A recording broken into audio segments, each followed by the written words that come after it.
grew up in a very rough neighborhood. I lost my father very young. Fights I was breaking back in the 90s for everything, you know, even for fun, you know, wars and the slavery. And that was the beginning of Jiu-Jitsu for you. And then I had the motorcycle accident here. Professor Fabio Canela, thank you for doing this. Thank you. We're here at Unity Valley Stream, your school out here in New York. How are you doing today? Good, good, good. Thank you for coming. I really appreciate it. See you here. Absolutely. And see our space, our community. Yeah, your community, this space is beautiful. It's amazing. It's how long have you been here for? We'll be here for approximately 2 years. We're gonna be 2 years in June 1st. It's been an amazing experience being here in Long Island. It's a great place, and the community embraced the Jiu-Jitsu very well, very quickly. Do they? Yeah, it's so amazing. Like we started for friends and coming, helping, and training, and our kids program just bloomed so quickly. That's a beautiful thing here in Long Island, that one kid go to school and then refer you. Another mom, and refer another mom, another mom, and that's how we build our kids program. And our adult programs come through the big name of Unity. You know, I've been competing for a long time, and people know me and get to know. And this friend, they refer from another friend, like, listen, Fabio open in Long Island. Check if it's close to you or not. And then it's how we grow in a good pace. So the word of mouth is the biggest way you guys have been growing recently. Yeah, mostly. I have a great friend of mine, Lucas. He's the one doing my website, and he keep like tweak things online, and he put our name out there. So we sponsor a little bit in Google and in social media, and he's doing an amazing job. We get like emails pretty often. People want to come in for a trial.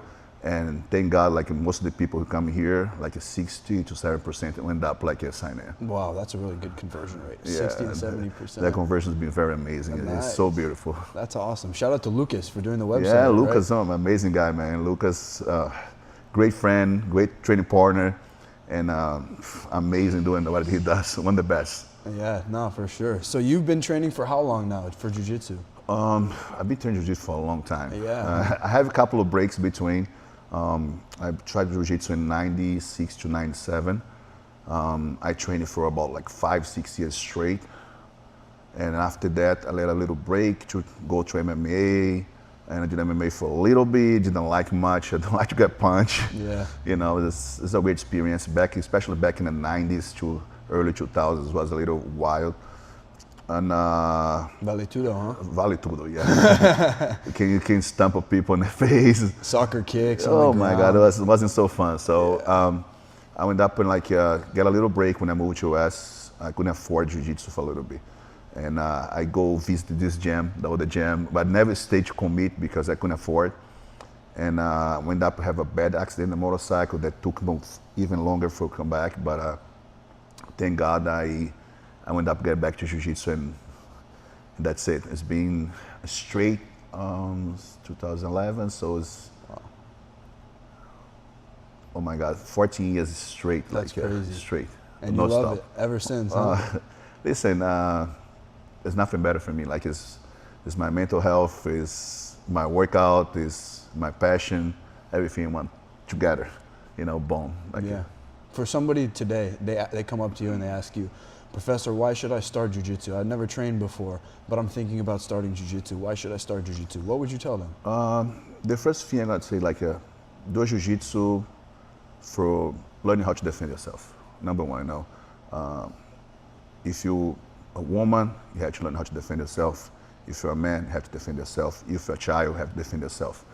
Everybody needs to know a little bit of self-defense. And that's the first thing I would tell, like, just come to how to defend yourself, know how to move your body a little bit. And that's why it'd be my first, like, tip for somebody.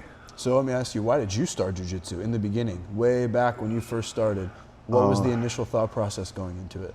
I was a very active kid. Like, I started with capoeira with a great friend of mine, Lampreia, you know, because I always had this thing about martial arts. Then I saw Royce Grace fight Vale Tudo on the gi, and that's for me was like, oh my God, this guy 70 kilos fighting huge guys. You know, I was a very skinny kid. Very skinny kid. Yeah, I was very skinny, very small. Hard to believe now, right? Yeah, man. It's been a big change. And the jiu-jitsu a big part of this change.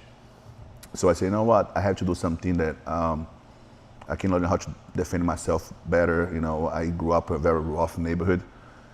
And I say, listen, let me do this as a sport and how self-defense. And I went up like, oh, that's pretty cool. I can move big guys. I was like maybe 65 kilos in the time, you know, or 62, something like that. It's like 130, 140 pounds, right? Yeah, about that, yeah. Maybe 145 pounds, something like that. I was very skinny. And light featherweight, or no, featherweight, I think, light feather. I cannot think of kilos right now very well. And I say, you know what, that's something like I see myself doing for a long time. You know, I see myself like enjoy, and it was nice to beat big guys. Yeah. You know, as a smaller guy. As a smaller guy, skinny kid, getting big guys go to the back and choke. I was like, oh my God, that's what I'm gonna do for the rest of my life. I'm the man. Yeah, right? It feel great, you know. It feel great, like to be able to defend yourself. I think that was the most important thing for me at the time. Like, listen, you go to somewhere and fights I was breaking back in the 90s for everything. You know, even for fun, you know. Really? Yeah, even for fun. I grew up in this neighborhood, like in the downtown of Salvador. What was it called? Bahia. Bahia? Yeah. We're talking about two neighborhoods, Bahia and Bahia, because I used to surf in Bahia. I was like very close to the beach. And I was fight breaking it. Really? You know, I was fight breaking it, and I said, listen, I have to defend myself.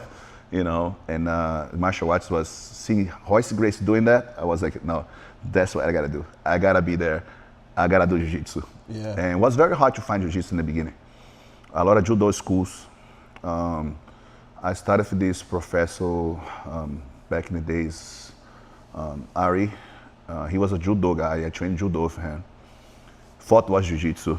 Really? Yeah. You were training judo initially. Initially, I thought it was jiu-jitsu. And then I went up meeting Master Mauricio Hobby.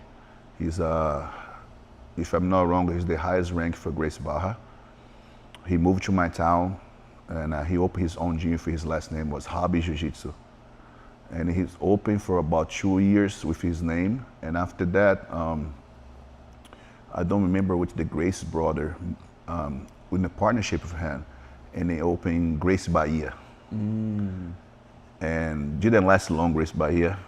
I don't know why, you know, the masters, I don't want to talk about that. They didn't agree so much some stuff. And Mauricio knew the family, and I ended up talking Carlos Gracie Jr., and they ended up opening Gracie Barra Bahia. Wow, so was that the original Gracie Barra? I trained in the original Gracie Barra back in Rio, but we were Gracie Barra Bahia. You know, like was one of the first few affiliations in the Northeast of like Brazil, and was in Bahia. So Mauricio opened, and now like it's pretty big in the city. I think like they have like 4 or 5 over there. For a small town, like, I think it's pretty good. Especially because it's dominated by a very traditional judo family who does jiu-jitsu, the Carvalho family. Edson Carvalho, he did a lot of Vale Tudo back in the days. And Ricardo, his brother, such awesome people. Edson has a school here. He is trained at SWAT team in Jersey. And very awesome guy, very tough. He trained under Carson Grace. He got his black belt Carson Grace. Was a very cool guy. But he was dominated the area when Mauricio came. But Mauricio came for like original Grace family jiu-jitsu. He was from Rio. He trained his whole life. Was very nice to train under him. Like it was at the time he was a 5th degree black belt when I met him. Now he's a red belt. Yeah. So it was a very good experience. And that was the beginning of jiu-jitsu for you? For me, yeah. Oh, yeah. So you trained there 5 to 6 years, you said. Yeah. And then you started to make a transition to MMA. Yeah, well, it was very, very, very short. Like I have like amateur fights. How many amateur fights did you have? I had 4 amateur fights. Really? Like The first one doesn't count because I was in the gym. Okay. It's kind of like a bare knuckle stuff. Yeah. Just have the shorts and the bare knuckle. Wow. And then after that, I went in the ring, but it was a boxing ring. Back in the days, like especially in my state, that's a little behind it for everything. Right. They're very like 2 steps behind everywhere else. So you guys were kind of just doing what you can to make fights happen. Exactly. Okay. Like put like a karate guy with a taekwondo guy, a kung fu guy, with a jiu-jitsu guy, and we still fighting the Rickson Gracie style, put the foot in front, like blocking the kicks and just to do the double leg. Yeah. And I didn't like much, and transition back to jiu-jitsu was very quick. Didn't have much fun. So when did you train? When you transitioned back to jiu-jitsu from MMA, where were you training at? I was training. I left Mauricio because of I want to pursue the MMA stuff, and I went to train with a friend of mine, Marcio, and about 2 years maximum I stayed. Then I moved here. Got you. What year did you move to New York? Or New York 2004 the first time. Then a couple of years later I moved completely to for sure I moved here, and then I was like training here and there. Like I went to Renzo's. I trained a couple of times at Renzo, maybe 4 or 5 times in 6 months. Oh, okay. And then I went to school in Queens. I don't remember the name. It was even a Brazilian guy. Was somebody from Uruguay teaching, and I trained a few times over there. The guy want to make his student. And then I had the motorcycle accident here, and that's I had to give a big break. But what year did the motorcycle accident happen? 2010. 2010. Where was that? Where were you? I was in Manhattan, driving south in FDR South, and was try to go to work. It was cold. I was like, that's the last day I'm gonna put a motorcycle in storage. It was in the beginning of December. It was already very cold. I said I have to put it back in the storage today or tomorrow. I said let me get to work, and after that figure it out. So I was going south on FDR, and this lady, she put the signal light. She was coming out of the FDR and a 72nd Street exit, and I would say she opened up. So I guess in a little bit, and she just merged back and slammed the brakes because she didn't know. She was confused where she was, and I went up I tried to to swerve around her, but I hit my handlebar and I fall, and the car in the next lane just ran over me. Yeah, I broke my entire left leg in 4 pieces, tibia, fibula, and femur. How long were you hospitalized for? About 3.5 months in hospital.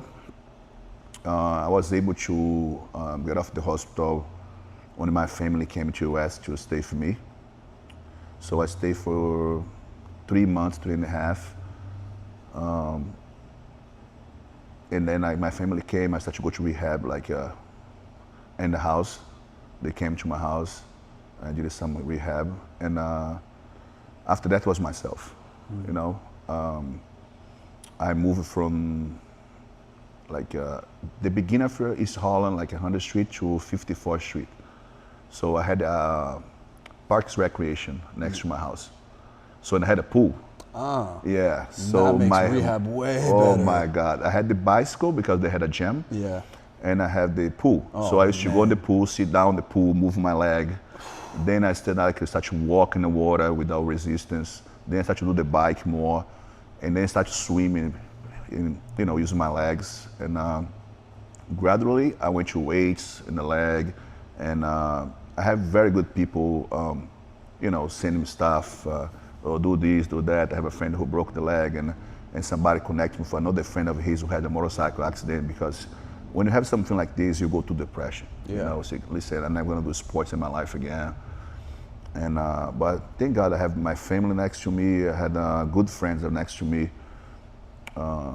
Financially was terrible. Oh my gosh, I can't imagine. Yeah, because you can't teach. At the time I was doing dog walking.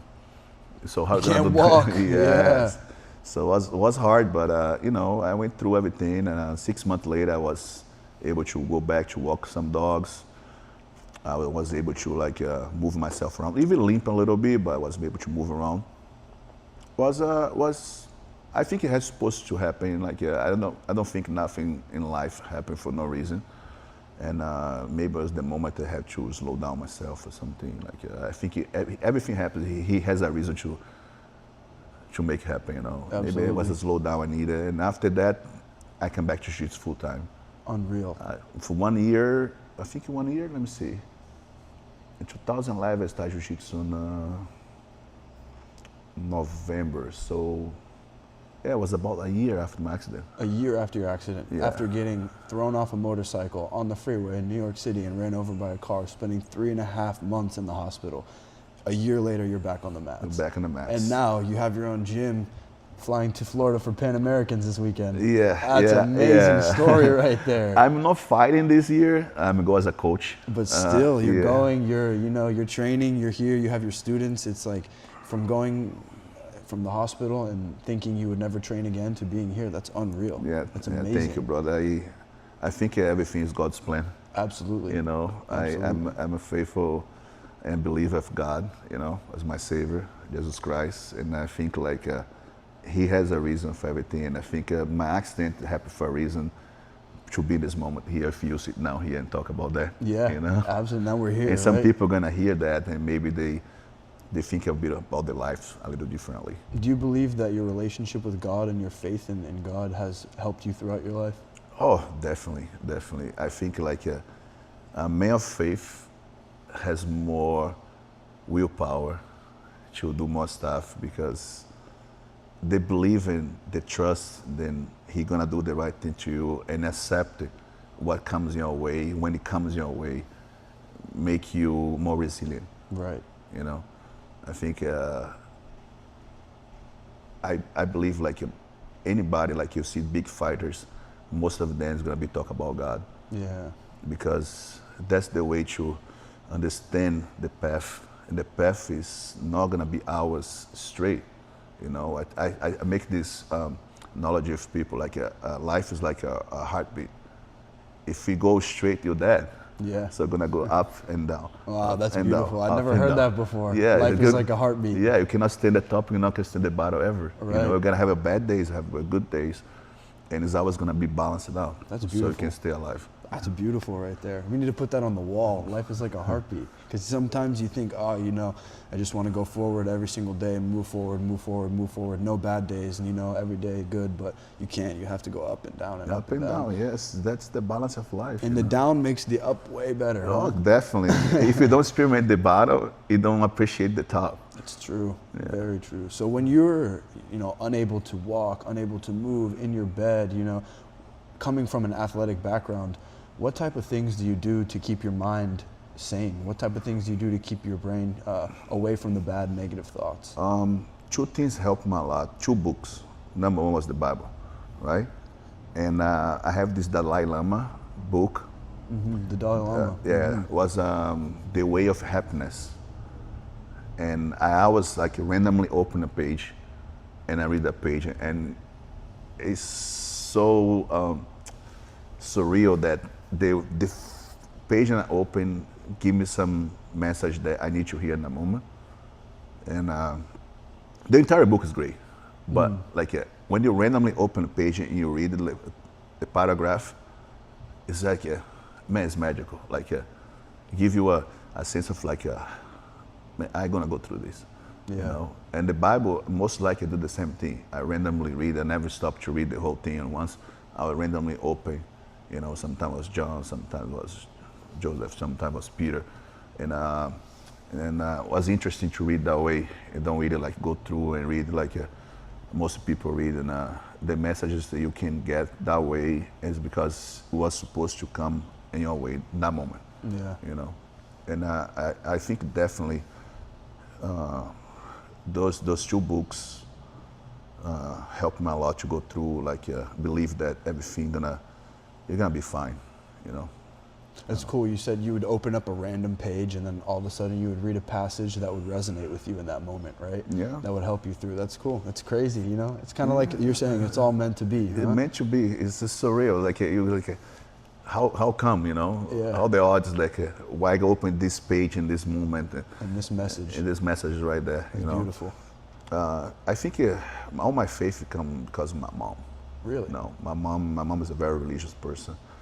I used to go to the church every Tuesday and Sunday for my mom. She used to give bread to the poor. So Wow. I used to go for her and help her out because they make a big line. There's a lot of poverty in my town, you know. I come from a very, you know, old city, like say that's the first capital of Brazil. Really? You know, it's the like old city. So we have a lot of pain, a lot of stuff happening, a lot of blood be dropping there back in the days, you know, wars and the slavery and all this stuff, you know. That's what I call a mix. I'm black and white mix, you know. And she's very religious. She always go in the church. She always read in my house. You go in the corner, it has like the scents, the lights, the candles, and she always like take me with her. In the beginning, you know, I was like, oh, I have to go this place. I have to go, you know. I had to go through like stuff I didn't want to do when I was a kid, but and Waking up early, dressing nice, yeah, dressing be up quiet. in the sun. Yeah. And this Tuesdays we give bread after the mass. We give bread to the poor. And she get this big bag for like I think if I'm not wrong, it was like 30 breads. She had to give every Tuesday. She buy the bread and give 30 breads. Wow. You know, they made for the place the convenience store know already. They know she's coming. Yeah, They have it ready for her Yeah, we and have it ready everything. like in the bag already. When it come there, was just already like she just pay. And this taught me a lot. Like she just told me like you have to share, and you have to give back what you got. If you got blessings, you don't share your bless. You don't get more. It's like not get more, but I mean like you don't create a space to more come your way. Yeah. If you just wanna be keeping, you cannot just take it. Right. You have to spread. It's like you have a bucket of blessings, and once your bucket is full, you have to get rid of some blessings for other people, Yeah. so you can get more, right? And now it's like go like a snowball, you know. Yes. Like you say, a good deed goes far, you know. You never know. Yeah, Yeah. yeah. One person could be happy, and you could make them happy, and they could do something nice for another somebody person else, and yeah. for somebody else, and all of a sudden 10 people because of what you did. Yeah, That's cool. I believe in that a lot. Same here. Yeah, yeah. Spread love wherever you go, right? And positivity. Yeah. So let me ask you a question. You said you grew up in your town was a lot of poverty, a lot of war. Do you think that affected the way people thought when you were growing up? Do you think that caused people to get in more fights and be more angry and be a little bit more hostile? Because you said that you grew up fighting as well in your community. Yeah, no, definitely. You know, when you don't have accessibility for a lot of stuff, you know, you don't have accessibility for good health, good education. I thank God I have a good education. You know, I went to military school, but a lot of people don't have like a good school, a good environment. You don't have sometimes to have food on your table, and I feel blessed that my mom worked hard to make sure nothing was missing for us. I didn't have a good pair of shoes new every year or every 3-4 months like all the kids like had it, you know.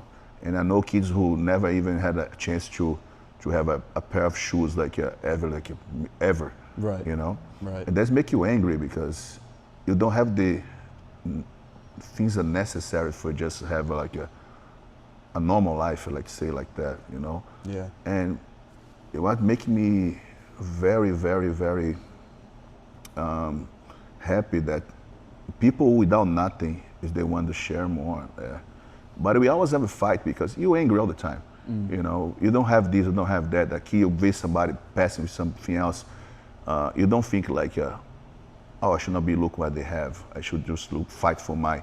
That's the mindset. But when you don't have nothing, everything you seek, you don't have.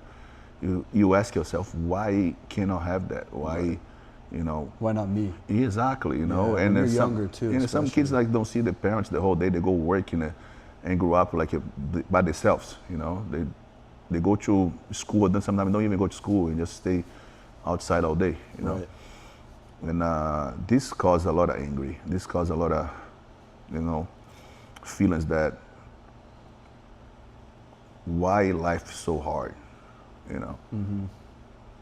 And some people are gonna take different actions from that. Some people are gonna be resilient and fight to get better. And some of them go try the easy way, end up in a cartel, you know, and become a criminal. And Was there a lot of that Oh, growing up where you were from, like kids joining cartels I and gangs lost and all that? I lost a few friends. Really? I lost a few friends. To cartel activity? Yeah, or just like not even cartel, just like you start to like do bad things, you know, like Crimes and stuff? yeah.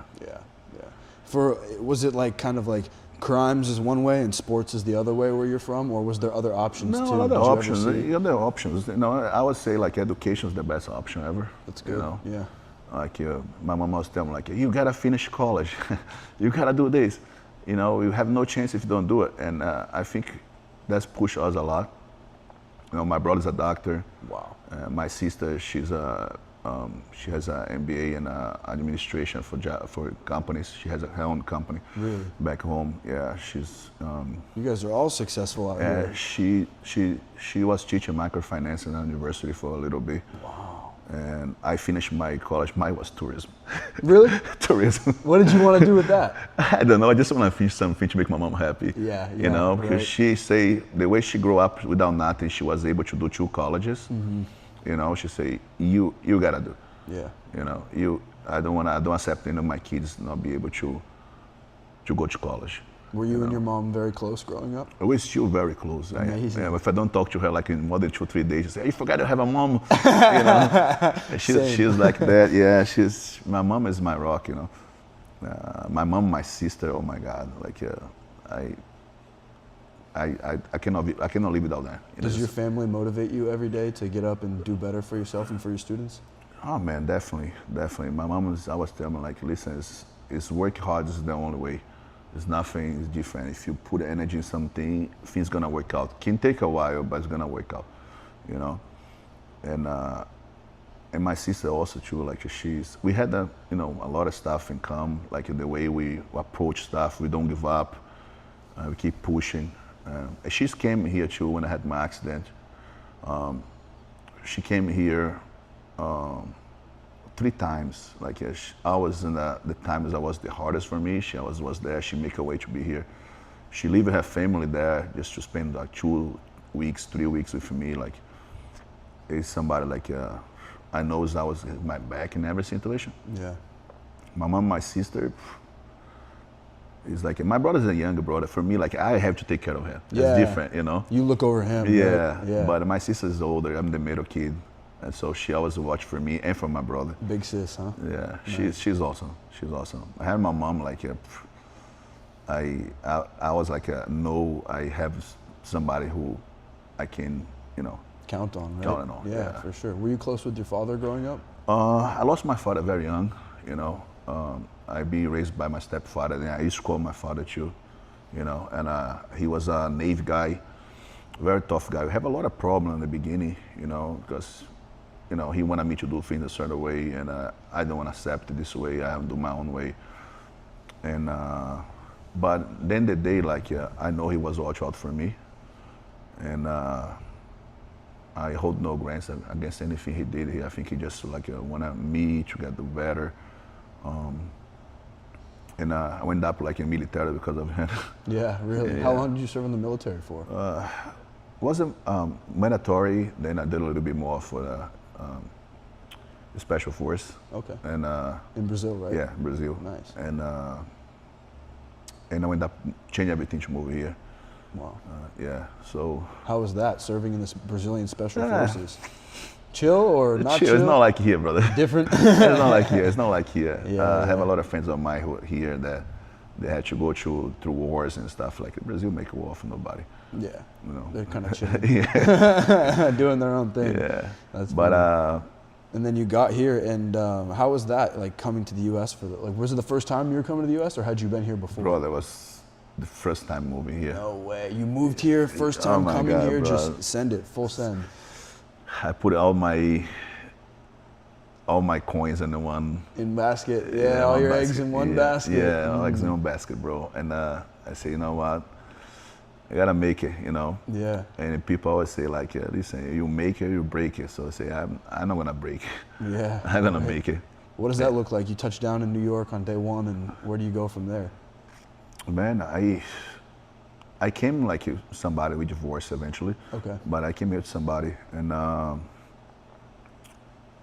was a good help in the beginning. Like eventually, like the life separate us, but I had the place to stay in the beginning, and I looked for jobs and such, like work here and there. I contact friends who I know from Brazil. A lot of people from here go to Brazil, and I know him through capoeira, some guys, and I say, oh, I'm gonna try to get a job for you. End up never happened through them, Right. but it was good for me to know where to search for. Yeah. I say, oh, go to Craigslist, go to this, go to that. They helped you look for places. And I like to explore, so that's how I got my first job. What was your first job in the U.S.? Was doing bar back. Oh, really? Bar back in capoeira. It's pretty show. fun. Yeah. Bar backing? Yeah. Pretty cool. Yeah, it was different. It was a friend of mine who used to be a bartender, and put me to be a bar back. How old were you? 24. Perfect age. Yeah. Perfect age for bar Yeah, back. and I meet somebody in the street doing dog walking, Brazilian guys with a bunch of dogs. I say, man, it looks so cool. I want to do that. Just walking a bunch of dogs, right? Yeah, and with the dogs, and then I contacted a company, and eventually I worked for them for a little bit. And for 2 years later, I started to give my cards, and I built my own business. What kind of business? The dog walking business. Oh, you built your own dog walking business after that? Yeah. No way. And I had some people help me out. So was that the beginning of like your entrepreneurial journey, your business journey? Yeah, That pretty first much. dog walking yeah, business? Yeah, in US, yes. In Brazil, I had like a little surf school, sort of. So you've always been a businessman. I like it, man. Yeah, I like to not have nobody tell me what to do, even though I was in the military. Right. Even though I worked for the Brazilian government. But I always had this dream that I want to do things my way. It's amazing. I want to do things my way. And so you start that dog walking business, and then you're walking dogs for a while. When did that end? What did you go into after that? I still have a few clients. No way. Yeah, I still have a few clients. In the pandemic, my business completely slowed down. But I still have some clients. Then I kept it. The people Right. I'm close to. And I have a friend of mine still help me walk a couple of dogs while I'm teaching the classes. And hopefully, I can still do it both because I love the animals. It's like you see a puppy growing, and you're like, even though you don't that 24/7, but you still feel like it's my own, and I care about it. You develop a relationship. A relationship with the owners, with the dogs, and I think like animals, especially dogs, like man, I was happy to see you. Yeah. I was happy to see you. Always. So why not? I don't. It's something like if I can carry for a long time in doing that, for me, it's great to go. Also, like you go outside the gym. Yeah. Go to Central Park, walk the dogs, Fresh air. see people. Right. Just to stay in the whole day in the gym. Yeah, for sure. Still keep my, let's say, the skill of talk to people. Yeah, yeah.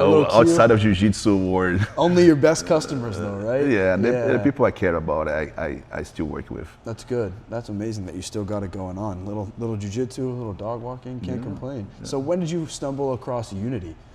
When did you find Unity? Man, Unity was such a blessing because I have a great friend of mine, Rodrigo. He's a black belt, and we used to train in a small gym in Queens when I came back to jiu-jitsu. And he said, man, this guy's coming to New York. I say, who? Oh, the Meow Brothers. At the time I was like, oh, the Meow Brothers. Oh, Leandro's gonna be here. He was a good friend of Leandro. He said, oh, Leandro's coming here. I said, oh, Leandro's gonna leave here. I said, I think Leandro's gonna leave here in the Meows. I didn't know, man. I said, who's the teacher? Oh, Murilo Santana. And you don't see much stuff about Murilo. No. Murilo's a very private person. Yeah. And that's a great thing about him, and I like, he keep everything like very private. Amazing man, amazing person, very, very good heart. And he loves jiu-jitsu more than anything in the world. And my friend Rodrigo say, let's go for the Grand Open. I say, man, I cannot sign in online anymore for the He said, no worry, I already talked to Murilo through text, and I say, I bring a friend. So I went there, me, Rodrigo, my older friend Fabio, and Rodrigo's son. So I went the first day in Unity, February 2nd, 2015. Wow, the first day Unity HQ was open. Yeah. Wow. And it's so funny because it's the same date I got US, February 2nd.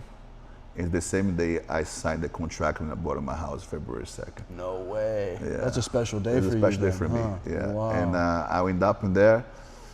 I did the first day. Was crazy. I had the gym was like Murilo Santana, Iago de Souza, the Miao brothers, Luisa Montero, Tena Rice. Who else was there? Leandro was there. And I think Philippe Sagat was there, if I'm not wrong. He's in UA right now, UEA. So it was like a line of like a black belts, and Iago in the time was a brown belt. And they keep like rolling for 2 minutes or 3 minutes for each person after the seminar from Murilo. And was amazing. I said, man, I have to be here. So in the beginning, I used to go to Unity 2 times a week, because I didn't want to leave the gym I was training. You know, I had this feeling like, man, what about these guys, you know? So eventually, you know, I make my choice, like if like maybe 2 weeks. That's all it took. I signed it right away. I signed it for 3 days a week in Unity. I signed it right away. Okay. But and 2 weeks later, I just say, listen, I wanna come every day. Unlimited. I wanna come every day. Yeah. And Murilo said yes, of course. You know, he embraced me very quick. Amazing. And I been for Unity for 10 years, brother. Wow. Yeah, I got my black belt from Murilo. I'm a 1 stripe, first degree black belt for Unity. And man, it was like, I think like the best thing happened to me in New York. Really? It was go to Unity.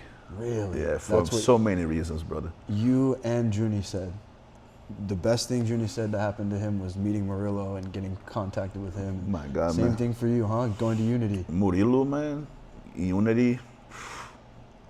I've been in a lot of places. I see a lot of gyms. Unity is very special, brother. Really? Unity is very special. Unity, my God, like this slogan is so true. Hard work by good people, because we work hard. Like I train in there like 6-7 days a week, and hard rounds. Hard every rounds. day. You can get it. Every single different like canvas. Somebody who play amazing guard, De La Riva, somebody who play half guard, somebody who play, I don't know, like lapel guard. You can have all the different types of jiu-jitsu and the high level. Wow. You know? Working all different types of your game. Oh man. That's cool. When I got to Unity, it was a special moment, man. In the beginning, it was a small room full of like skill and amazing, great people. You know, you have all these guys now with like 2 or 3 times world champion. The black belt was color belts. Like Pato was a purple belt. Jefferson Goresi was a purple belt. Italo, Levi Larry was a purple belt. Crazy. Bones was a purple belt. Junior was a purple belt. Bro, and I came as a brown belt, and I was like, oh my God. Bro, it was like, wasn't easy at all. No, high level, huh? Oh my God, these guys used to training like, and I had to work. I had to work, you know, not just jiu-jitsu for me. Right. So to keep it up with them, the way you were training before, I would go to pro like maybe 5 times a month. Wow. Because I couldn't make it pro training, I had to work. Right. Maybe 4 times a month. You know, some months I couldn't even make it because work. And these guys was working so hard, like and they come in the evening again, training for us again. They put a lot of work. Yeah. They put a lot of work. And it's I don't know, it's very hard not to do it because you see Murilo do it. Right. So it's like your coach is doing it. You got to get in there and He do it. lead by example, brother. That's beautiful. It's by example. Every single meeting. You know, how to conduct yourself outside the mats, how to conduct yourself in the mats, how to train hard, how to push yourself, how to manage when you're injured and still training, you know, and it's just like it's a role model for a lot of us who get a black belt under him because he lead by example. He's like he don't say nothing, he just do it. That's amazing. He does, and he show you the path, you know. That's good because you see some teachers, some professors, they don't lead by example. They talk a lot, they tell their students what to do, but at the end of the day, they're not really doing what they say. And so it's like, I think it's harder as a student to work hard and train hard when your professor's just chilling on the side of the mats. When you have a professor who's there getting the rounds in with you, you know what I'm saying? You see him sweating, you see him breathing heavy. That's what makes you really want to train hard. That's what really makes you want to do well as a student, in my opinion, definitely. at least. Yeah, no, you know? definitely. For me, that's the big example. One of the main reasons I left the gym was because my professor didn't roll. He didn't roll. He would just say, okay, go roll, and then he would do whatever. He never roll, and maybe, at least I see maybe 2 times he rolling for somebody, you know, in my entire 3 years with him, maybe almost 4 years. I think it was 3 years. Do you like to roll with your students? I love him, man. Yeah. I wanted to see where they at, you know, Right. why they needed to fix, what they, you know, I don't roll to my students and think about it's a comp round for me, you know. I like to roll for my students beside the comp class day, try to see what they're doing, let you set up something to see if it's the grips, the position, the body as well. And I always got to give a feedback after, because the best way to give a feedback is if you roll for the person. Of course. If you don't roll with the person, it's very hard to, in my conception, or you're gonna be analyze the person, see the person roll every day. Right. Yeah, I like to roll. I roll pretty much every day. That's awesome. Yeah, it's very, very hard for me not to roll. Yesterday I didn't roll because was this a even number. Oh, okay. I didn't want to take one student off the match for me to train. But Sunday I was training here 2 hours. Wow. We have a special master camp here in the gym. Everybody, even younger than 30, but mostly 30 years old and above, brown belts from different gyms come here, friends of mine, friends of my old instructor here, Chris Curbs. We get a black belt together. For Pan Ams? Yeah, the guys come here training for Master Worlds. Or even for Master Worlds? Yeah. Oh, nice. So nice, even a nice. regular basis, every Sunday now we have training here. Sundays. It's Sunday. You see, if the guys want to come here, they want to work. Yeah, yeah. So we do 2 hours training. Thursday we have an hour and a half comp class on a Thursday. And the other day is a regular class, you know. Nice. So we're gonna try to make our students experience a little bit what we went through in the headquarters. It's good. At least twice a week, because not everybody wanna become, a jiu-jitsu competitor or a professional. Right. So some of them feel really see they go serious, I send them to Murilo. Really? Yeah. Okay. If they want to train harder, say, listen, go to headquarters, have pro training, every day you're gonna go to another level, because if you want to be a professional, you have to train as a professional. You got to train as a professional. You got to train with the professionals. Exactly. Right? You gotta put the work in the right way. I compete a lot. Chris compete a lot. Actually, Chris is doing an amazing job right now. I have to shoot out for him because he went European last year, gi and no-gi. He went the podium for every single major. Wow. He lost the final for no-gi awards 2 times already on the black belt. So he's somebody who pushed the pace. I like to train with him a lot. We have the same intensity. We trained together for 10 years. Wow. And you know each other's game, huh? yeah. And he's small. He's 170 pounds. Like my size, huh? Yeah, but he's small, and he drops to light featherweight, and light feather in the gi, and featherweight and no-gi. no-gi. Wow. And he dropped the weight, but He's a black belt, you said? Yeah, No. we got a black belt same day. Really? What day did you get your black belt? Ah, right here. May 22nd, 2021 with the Unity logo right there. Yes, sir. That's cool. I like that. That's awesome. Yeah, Was that registered. a special day for you too? Oh, yeah. It's actually coming up 2 months, right? Close to 2 months. It's coming up, the Yeah, anniversary. coming up. Yeah, anniversary. That's My amazing. 4th year as a black belt. Oh, wow. What does it mean to you to be a black belt in jiu-jitsu? Man, being a black belt is great, but be a Unity black belt feels much better. Sorry?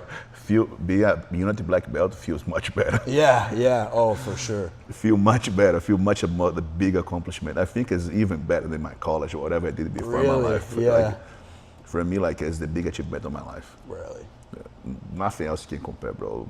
Like house, car, F all that. I don't care. Because of the work you put in to get it? The work I put in, the amount of time I put in training, drilling, learning, get hurt, coming back, training hurt, training health, learning how to train hurt, how to push harder when I was 100%.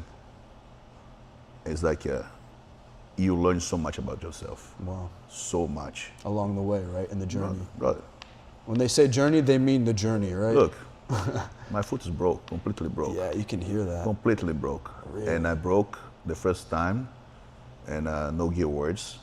I think it was 2016. And the next day I taped, I was in headquarters running and doing drilling. You broke your foot in Worlds and you went back to the training room the next day. I got my flight in the night, I got in the morning, evening I was training jiu-jitsu. And I was limping, running. I don't tell my students to do that. If they want to do it for yourself. I did because I want to be good. Right. I want to get back next day and do better. Do you think that's the mindset it takes to be a champion? Not necessarily like Not training champion injured, life, but yeah. Champion life, you gotta push through goods and bad times. Like I say, the heartbeat. You have to. You good, train more. You're doing bad, train even more. Mm-hmm. So you just put a time. Like I don't know. I went through so much to get a black belt that I think like. I feel sad when I see people handle belts, then somebody don't put a work in there. Because like just giving the belt. it's basically cheating yourself. Don't put the work you should be put in there. Or, I don't know, like I don't want to judge nobody for what they have or don't have. I just think like a black belt in jiu-jitsu is not just a belt. It's no, I don't know, it's way more for me. It's like it's accomplishment of a journey. A way of life at a certain point. Exactly. Right? It's like you living, you breathing. Even though I had a job, I was walking dogs from 8 in the morning to 5 p.m. 5:30 I was there for drilling class, 5:30, and I do the 6:30 class to 8. I was making. When I see people like, oh, I cannot train today, I'm tired. Like, I don't know, I feel like, and I used to cycling back to Queens. So you're 37th Street. walking, biking, and then all day you go after to jiu-jitsu. I still go to jiu-jitsu, I Even train if on you're Monday tired. to Friday, in the evening, sometimes here and there I was able to throw a comp class, and I still go to the Saturday training, and sometimes open mat in the Sunday to drill something. I was enrolled on the Sunday, it was my rest day, but I was go to drill something, to get some work done, fix something. Something was bothering me the whole week. I said, I don't know why this is not working. I wanna really check. I wanna see if I can make a little better. And of course you cannot fix all the time everything you wanna, So I had to wait for the Tuesday. It was Tuesday and Thursday drill class. So I was drilling. I asked a question. It was not working here. Well, I have to fix it. Which grip I'm missing? And I think like when you get to that point, the obsession, the word obsession to get better, and Addicted. yeah, man, Obsessed. you gotta just like Live and breathe jiu-jitsu. yeah, huh? and you miss a lot of stuff that outside of that. The people say, oh, you're missing life. Like, I'm not missing life. That's the life I choose. This is my life. Yeah, Yeah. that's what I choose. Oh, you don't go out and do this and that. I don't want to do that. Yeah. It's not because it's not fun. It's fun for you. You know, I not say like I don't go out to do nothing. I do here and there. You know, I want to watch UFC or I want to, I don't know. I don't even feel like I want to go to a club or anything. Like, because of my age first. And the second, because I don't think that's fun. I just, next day I'm going to be like tired to train, you know. Exactly. I don't want to, I want to do that for a long time. And I just think like, is you gotta to live the jiu-jitsu to achieve jiu-jitsu. Mm-hmm. Not much belts, because in the end of the day the belt is gonna be just come for you because you getting better, you know. But just to chase something, to get better in something, you don't do it, you know. Like I always try to fix something, I always try to get something differently, some different reactions, some different movements, you know. And, you know. Yeah, you said it. It's like, I'm 23, right, young. I don't drink, I don't like to go out and party, I don't like to stay out late on the weekends, I don't like to do any of that stuff. Not because, like, it could be fun sometimes, you know, maybe, not for me to be honest with you, but because you wake up the next day and you can't train or your training is bad. So it's like, I would rather go to bed early, eat good food, wake up early, go to training, see my friends, sweat, work out, than go to the club and party and drink and all that nonsense. You know what I'm saying? It's I understand. It's the lifestyle, it's the healthy, the jiu-jitsu lifestyle that you pick up and you adapt along the way. Yeah, right? it make you happy, no? Makes me happy, so happy. Man, Way more happy waking up early, going to train, than waking up hungover, feeling like, oh, what did I do last night, you know? Exactly, yeah, I think that's like you say, embrace the lifestyle. It's a lifestyle. You know? It's a lifestyle. You don't feel the necessity to do the other things, to go drink. You can party. Party for me is just like you buy a bunch of pizzas, watch UFC, or just like who's number one, whatever. Yeah, awards. grappling, something. Right here for my students in the couch in the gym. I have couches, have TV. Yeah. We come, we order some pizza, or that's a party for me. Right, I take that back. I like to party then. I make good food, I chill out at my house, and I watch UFC. That's my party. That's a party, bro. Right? That's a party. It's the best party, you know. You have good food, you're in a good position, you know, Happy. sitting down well, happy, watch what you like. Yeah. It's a great party for me. I don't judge on somebody like to drink, like to party. No, you know, here and there, okay, I go vacation, okay, have some little party, but the jiu-jitsu lifestyle the is the good lifestyle is lifestyle. better, man. Yeah. I like it. I like it a lot. Let me ask you, if you could have dinner with 3 people, dead or alive, all different dinners, who would they be? Anybody in the world that was living or, you know, Oh my God, dead. bro. That's a very hard one. It's a tough question. I think for the top of my head, that guy there in the picture, I would like to see that for Leandro one more time in my life, brother. One more time in my life to see him. Somebody who I like to see, there's not here anymore. Would be my grandpa. You know. Were you close with him? Very, very close. We didn't talk as much. He didn't like to use the phone, you know. But was somebody who I look my whole life after as a whole model for me, and somebody who is here. Then, oh man, that's a hard one. I have so many people. I have Murilo in my list. I have my mom on my list. I see my mom every 2 or 3 years when I go back home. But sit down, it's the people I care about it, you know. It's so many people, it's hard to name 3, but that's not here anymore. It'll be my grandpa, it'll be Leandro. And alive and here, so many people, Murilo, my mom, my sister. Keeping it all close, family and friends. I like that. Yeah, I like that. I don't have any other heroes. I think my big heroes is my mom, brother. Amazing. That's amazing. And my She's mom, your hero. She's my hero, brother. Yeah, she took care of you. She's my right? hero. Yeah, she did so much for me, and she still does. Without her, and you she still wouldn't be cares. here. She still pray every day for me. I know that. I can feel that. You know, my mom is my hero. My mom is What's your mom's name? Marinalva. Shout out. Massive shout out. Mom, I love you. Yeah, it's amazing. Professor Fabio, is there any sponsors? Anyone you want to shout out while you're on here, other than your mom? I have a great sponsors. I have is this great company here, Be Undisputed Soap.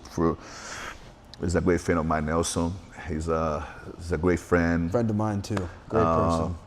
It's actually right there. It's a family company. I like to work with those companies that be built by good people, you know. I have it's the best soap in the game too. It's all natural for athletes, for anybody really. I use it too.